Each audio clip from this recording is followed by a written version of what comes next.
Alright folks, grab your barf bags and prepare for a wild one, because today we're talking about Pupa, one of the worst anime ever made. Seriously, if you think you've seen weird, think again, because you ain't seen nothing yet. Buckle up, bubba. So what the heck is Pupa? Well, it's an anime from 2014 with episodes that are 4 minutes long.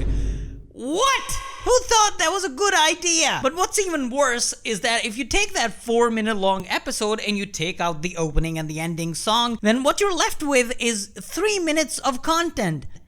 What the actual fuck? No, seriously, whoever came up with that idea, that guy needs to be fired this instant and banned from ever setting foot in an anime studio. 3-minute long episode. And if you think they'd use those precious 3 minutes wisely, then you, my friend, would be wrong. They pack in as much absurdity and weirdness and cringe as possible in those 3 minutes. The total runtime of the 12 episodes adds up to 36 minutes, which is barely an episode and a half for a normal anime. Just how much of a story can you tell in 36 minutes? But in hindsight, I'm kind of impressed by how much cringe and grossness they were able to cram into those 36 minutes. It's like they set out to create the most baffling and uncomfortable viewing experience ever. The plot of the anime, if you can even call it that, revolves around two siblings, Yume and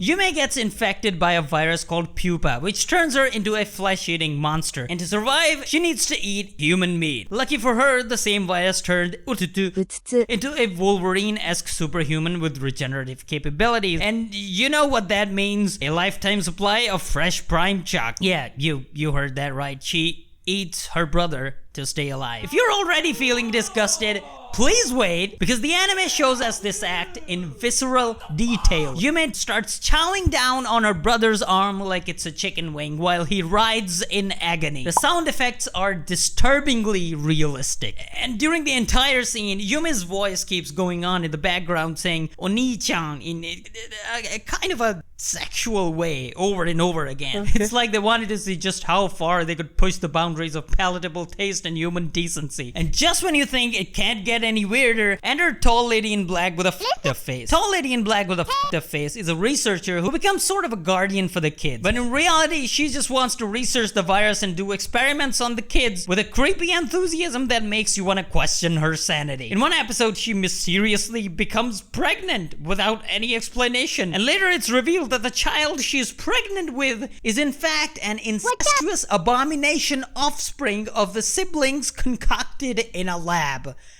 What the actual fuck? How does that even make sense? I have no idea what the fuck is happening anymore. This plot twist is so absurd and cringe that you can't help but laugh, and I don't even feel like laughing. I'm repulsed. It's like they threw every gross and weird idea they could think of, hoping something would stick. There's no explanation, no build-up, just pure, unadulterated, disgusting vulgarity. Which is such a shame, because despite being buried beneath all the gore and weirdness, Pupa could have been a great story about domestic abuse and overcoming childhood trauma through the siblings' bond and their struggle for survival. Their relationship, if handled properly, could have been a touching tale of sibling love and sacrifice. If they had focused on that instead of, the whole flesh-eating thing and the weird surrogate incestuous pregnancy, we might have had an actual decent story. Despite all its flaws, there are a few positive points. Yes, surprising, but true. Some of the creature designs are genuinely creepy, and the atmosphere that they created is eerie. The use of muted color and heavy shading is very effective in creating a tense, unsettling mood. The animation, while not spectacular, adds, perhaps unintentionally, to the creepy atmosphere. There's a certain artistry in the grotesque visuals that, while disturbing, are also strangely captivating. But it's a damn shame that the anime doesn't fully capitalize on its strengths. Speaking of strengths, the opening theme is undoubtedly the best thing about this anime. The only thing I'll say is that it's a shame that such a good song is wasted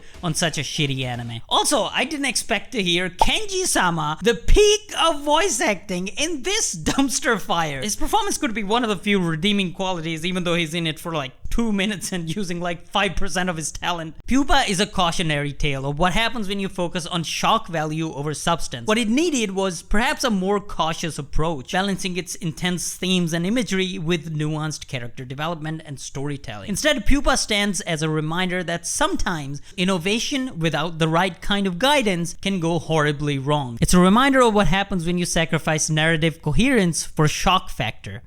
Let me know down in the comment section what's the weirdest anime you've ever seen. I hope you guys enjoyed this video. Thank you for watching, and I'll see you all in the next one.